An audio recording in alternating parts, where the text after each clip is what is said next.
welcome to my second video on community music practice, and today I'm going to focus solely on why I personally think that it's an important aspect to have within community in today's society. So to give you a direct definition of what community music practice is would be extremely difficult as it's so varied. So to kind of start things off, I would put to you, what if we could save money in the NHS? What if we could reduce crime in every aspect? What if we could slow down the process of dementia? What if we could speed up the process of healing and possibly extend the period of life? Well, that's happening with music, and particularly with community music, because community music allows social inclusion and allows people to open up with other people around, and I think that is a massive importance within today's society, that you don't feel alone and that you have other people which you can speak to, and this social environment allows that to blossom. So this isn't in regards to music education or music therapy or music instrumentation learning.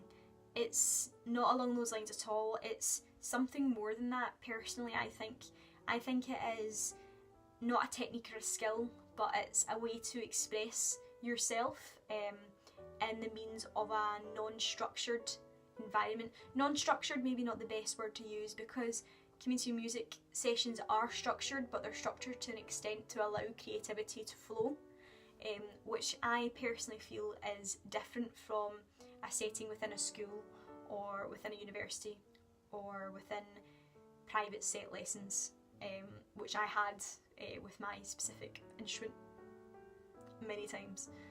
So yeah, I think it's a great opportunity to allow people to express themselves in different ways in which they normally would not.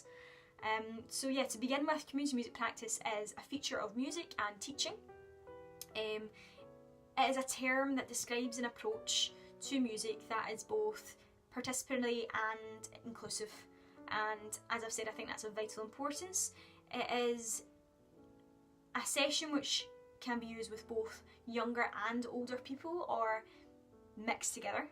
There's no harm in that. There's actually discussion on that at the moment of including younger people and older people to come together and create something, and I think that would be a great opportunity and a great way to develop new and exciting ideas. Music is an excellent tool to combat isolation, behavioural issues, disability, many aspects which people struggle with in everyday life. Workshops can take place in everyday life as well. They can take place within community centres, retirement homes, care homes, prisons, extracurricular activities like brownies or guides, which is something I'll speak about later. And it can also include things such as choirs or social orchestras, amateur orchestras, anything along those lines, something which isn't structured and set to the maximum. It's a way in which we can use to aid with challenges that people might be going through in their everyday lives, through music, which is wonderful. Group activities appear to have an increasingly productive effect on overcoming isolation, and I see this particularly with young people. People have to be set to such a standard now that a lot of the time people are left out and they aren't being who they want to be, or they aren't meeting their full potential just because of judgment. And I think that music allows them to escape in a way where they're not falling into themselves, but they are expressing themselves in a different means, through possibly writing music or possibly creating a masterpiece of composing. It could be from any aspect. And one thing I've realised with my research is that it can be in many forms. It doesn't have to be specifically songwriting. It can be just making beats on a computer, or improvising in a group setting, or exploring technology, or soundscaping work, and as I've already said, it can be songwriting. And these are all different ways in which you are self-expressing in a safe way, in a safe environment. in an area in which you can be yourself. And I think that each individual method has its own advantages. None is more important than the other. I think they all are equal on a balance. It's just some may work better with some individuals than others. I think it's extremely important that these sessions are led by people who are driven and passionate about what they're doing, because even in today's society, music is, it's still controversial whether or not it works in the certain terms in which I'm relating it to. People still don't think it necessarily does the things in which I think it does, and that I've seen it does firsthand actually. For example, I got in touch with someone who I found extraordinary, and his name was Jim Baird. He runs something which is extremely important to me, and it is dementia with music. He runs sessions fortnightly for people within South Ayrshire, where families and sufferers can attend and take part in songwriting workshops and singing workshops. It depends each week it changes. And I had the joy of emailing and conversing with this man face to face also, where I learnt a massive amount about what he does and what his sessions offer for participants and families. I'll just put it up just now to let you know what the emails were about. As you can see, he was very, very detailed in what he said, and he can honestly, you can tell that he honestly cares about what he's doing. And I think within this industry and within this sector particularly, it's so important that you do, because you're not going to get it across the way it needs to be put across if you're not passionate. I had the absolute pleasure of attending one of his sessions actually within a mental health ward a month ago, where I seen some difficult things to witness, but wonderful things to witness also.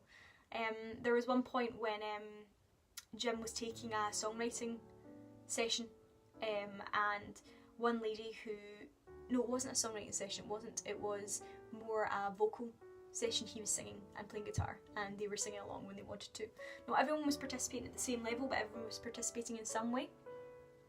And this lady who I'd spoke to the nurse about before was not one to socialise or not one to calm down. She was very active and very aggressive a lot of the time, and as soon as Jim comes in, she settles completely and sits beside him on the chair waiting for him to play his first tune. It was wonderful to see, wonderful to experience, and wonderful to be part of. I would love to go back and see some more and develop the ideas in which he has with these clients already. So yes, I'd attended that, and that was wonderful, and it actually pushed me on to want to experience more. So I got in touch with a local brownie pack who unfortunately don't have any connection with music in their group activities due to the fact that their leader doesn't have any musical expertise. I struggle with that because I think that it's important to have music within any social group. So I emailed and spoke with the leader, and she said she would love for me to come down and take some songwriting sessions with the children, which I'm unbelievably keen to do, as I think it would be a great way to focus on particular themes with them and allow their minds to creatively develop something which they can go home and show their parents. So it's a very exciting opportunity that's coming up, and I cannot wait to share with you some of the ideas and expressions which these kids have. This actually all stemmed from last year when I was in third year of university, and I had the absolute pleasure of attending a songwriting project called Pump Up the Jam, which takes place in Stirling. The workshop includes songwriting with youngsters and creating this beautiful array of music, and the bands then record their music and perform it to loved ones at the end of the 8-week block. I only attended 4 weeks, unfortunately, just due to the uni schedule, and I see the development side more than I seen any practical side. But that was a wonderful sight to see, because I was able to see the creative minds come together and create stunning pieces of music, stunning lyrics. When it starts off silly and then it changed into something spectacular. My next video will focus on lyrics actually, and songwriting, which will be exciting. More of a tutorial rather than a rant. So yes, I loved my time at Tollbooth, and that's actually what pushed me on to this project more than anything else. And I think that allowing the kids this space, allowing the adults this space to have this opportunity to develop what they want to do is of vital importance, and that's why I think community music practice should be focused on and should not be forgotten about, and should be developed in every way that it physically can be. So yes, I would like to continue to develop any ideas which I have and move forward with them. So thanks for watching this video this time. Next time I'm going to be focusing on lyrical and songwriting, possible cons and tips and pros that you can use when you're taking songwriting sessions with any clientele, whether that be children or adults. Thanks for listening. See you again.